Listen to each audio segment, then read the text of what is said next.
स्वागत है आपका यस न्यूज़ कर्नाटक एक्सप्रेस में। मैं आपके साथ सुफियान हूं। आइए आज की खबर पर नजर डालते हैं।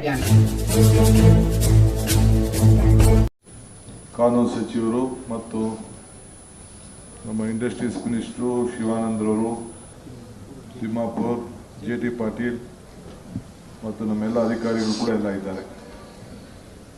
ಪಾಟೀಲ್ ಹೇಳಿದಂಗೆ ಇವತ್ತೊಂದು ಐತಿಹಾಸಿಕವಾದಂಥ ತೀರ್ಮಾನಕ್ಕೆ ಬಂದಿದ್ದೇವೆ.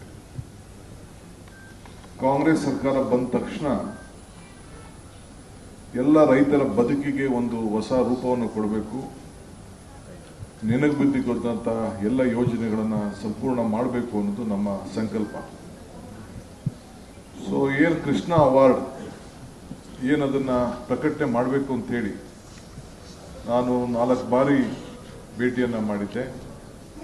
ಮುಖ್ಯಮಂತ್ರಿಗಳು ಕೂಡ ನನ್ನ ಜೊತೆ ಬಂದು ಪಾಟೀಲ್ರವ್ರನ್ನ, ಸಿ.ಆರ್. ಪಾಟೀಲ್ರವ್ರನ್ನ ಭೇಟಿ ಮಾಡಿ ಈ ಪ್ರಕಟಣೆ ಮಾಡಲೇಬೇಕು, ಯಾಕೆಂದ್ರೆ ನಾವು ಈಗಾಗಲೇ ಕೆಲವು ಭಾಗದಲ್ಲಿ ಕೆಲಸವನ್ನು ನಾವು ತೆಗೆದುಕೊಂಡಿದ್ದೇವೆ, ಇನ್ವೆಸ್ಟ್ಮೆಂಟ್ ಮಾಡಿದ್ದೇವೆ, ನೀರು ಎಕ್ಸೆಸ್ ನೀರೆಲ್ಲ ಕೂಡ ಸಮುದ್ರಕ್ಕೆ ಹೋಗ್ತಾ ಇದೆ ಅನ್ನೋದನ್ನು ನಾವು ಮಂದಟ್ಟು ಮಾಡಿ ಅವರು 2 ಬಾರಿ ಮೀಟಿಂಗನ್ನು ಫಿಕ್ಸ್ ಮಾಡಿದರು.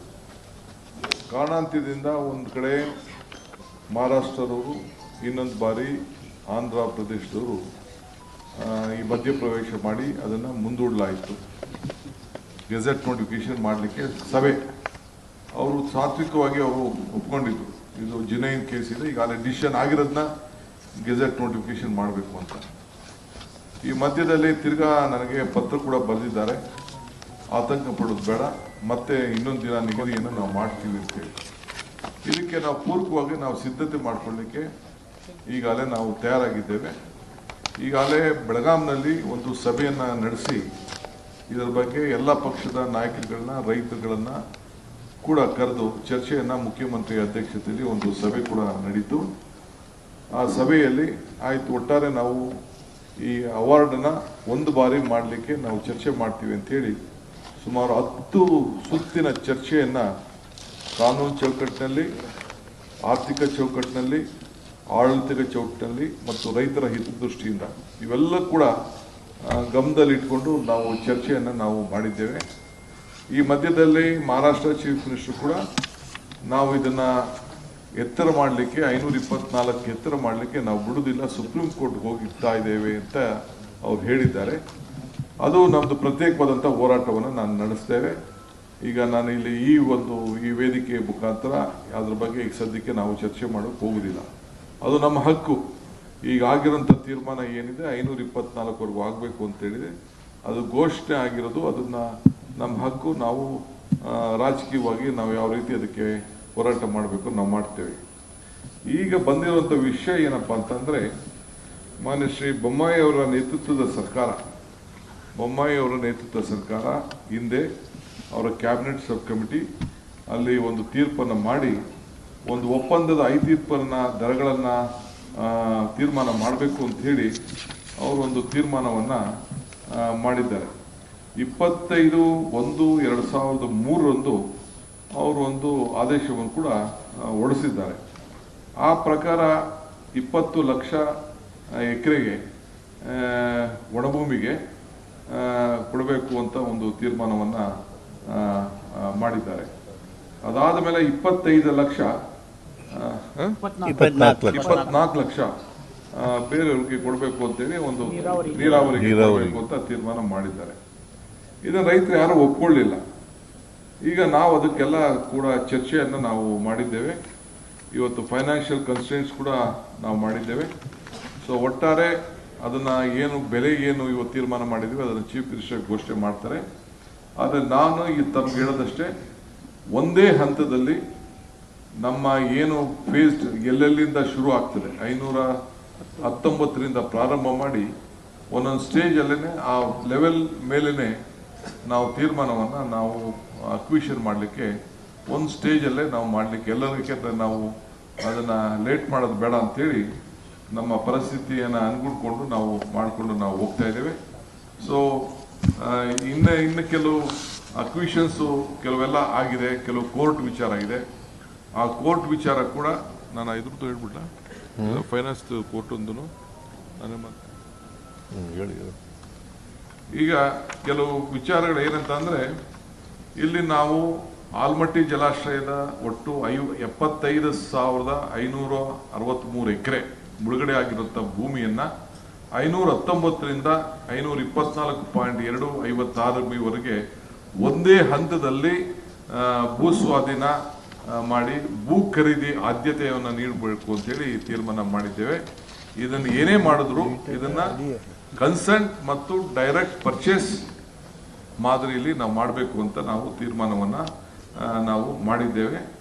ಸೊ ಇಲ್ಲಿ ದರ ಡೈರೆಕ್ಟ್ ಪರ್ಚೇಸ್ ಮತ್ತು ಕನ್ಸೆಂಟ್ ದರದ ಮೂಲಕ ಅಂತಂದರೆ ಅದನ್ನು ಪೌರಾರ್ಥ ಮಾಡಲು ಈಗಾಗಲೇ ಅನೇಕ ಮಾರ್ಗಸೂಚಿಗಳಿದೆ.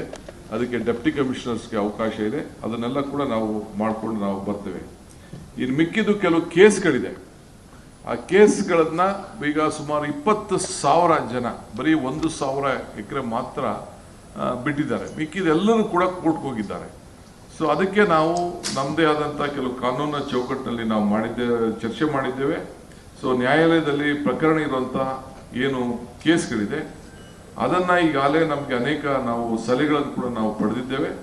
ಸೊ ಅದಕ್ಕೆ ನಾವು ಮೀಡಿಯೇಷನ್ ಸೆಂಟರ್ಗೆ ಅದನ್ನು ವರ್ಗಾಯಿಸಿ ಕೋರ್ಟ್ನಲ್ಲೇ ಅದ್ರ ಬಗ್ಗೆ ಒಂದು ತೀರ್ಪನ್ನು ಪ್ರಕಟಣೆ ಮಾಡಲಿಕ್ಕೆ, ಯಾಕೆಂದರೆ ನಾವು ಏನು ಸರ್ಕಾರ ಇವತ್ತು ತೀರ್ಮಾನ ಮಾಡ್ತದೆ ಮೀಡಿಯೇಷನ್ ಮೂಲಕ, ಅದೇ ಮೀಡಿಯೇಷನ್ ಮುಖಾಂತರ ಅಂದ್ರೆ ಕೋರ್ಟು ಆದೇಶಿಸುವಂತ ಮೀಡಿಯೇಷನ್ ಕಾನೂನು ಪ್ರಕಾರ ಮೀಡಿಯೇಷನ್ ಕಾನೂನು ಮುಖಾಂತರ ಅದನ್ನ ಮಾಡಬೇಕು ಅಂತೇಳಿ ಮಾಡಿದ್ದೇವೆ.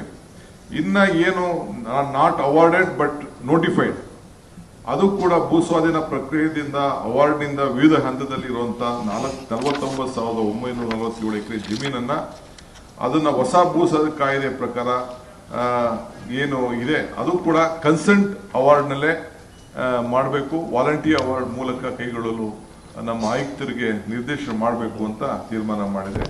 ಇದಲ್ಲದೆ ಚಾನೆಲ್ಗೆ ಏನು 51,837 ಎಕರೆ ಭೂಮಿ ಇದೆ. ಅದನ್ನು ಕೂಡ ಈಗಾಗಲೇ ನಾವು 23,000 ಎಕರೆಯನ್ನು ಈಗಾಗಲೇ ನಾವು ಆದೇಶವನ್ನು ಹೊರಡಿಸಿದ್ದೇವೆ. ಆಲ್ಮೋಸ್ಟ್ 45% ಕ್ಲಿಯರ್ ಮಾಡಿದ್ದೇವೆ. ಅದರಲ್ಲೂ ಕೂಡ ಬಹಳ ಜನ ಕೋರ್ಟ್ಗೆ ಹೋಗಿದ್ದಾರೆ. ಅದು ಕೂಡ ಈಗ ಮುಖ್ಯಮಂತ್ರಿಗಳು ಅವರು ಪ್ರಕಟಣೆಯನ್ನು ಮಾಡ್ತಾ ಇದ್ದಾರೆ. ಮಿಕ್ಕಿದ್ದು ಒಂದು ನಮಗೆ ದೊಡ್ಡ ಸಮಸ್ಯೆ ಇರೋದು ರಿಹ್ಯಾಬಿಲಿಟೇಷನ್ ವಿಚಾರ. ಆ ರಿಹ್ಯಾಬಿಲಿಟೇಷನ್ ವಿಚಾರದಲ್ಲಿ ನಮ್ಮ ಸರ್ಕಾರ ನಾವು ಇವತ್ತೇನು ಕೆಲವೆಲ್ಲ ಕೋರ್ಟಲ್ಲಿ ಆದೇಶಗಳನ್ನು ತೆಗೆದುಕೊಂಡು ಬರ್ತಾ ಇದೆ, ಅದನ್ನು ನಾವು ಮಾಡ್ಲಿಕ್ಕೆ ಬರೋದಿಲ್ಲ. ಸೊ ಅದಕ್ಕೆ ಒಂದು ಹೊಸ ಪಾಲಿಸಿನೇ ನಾವು ಮಾಡಬೇಕು ಅಂತೇಳಿ ನಾವು ತೀರ್ಮಾನವನ್ನು ಮಾಡಿದ್ದೇವೆ.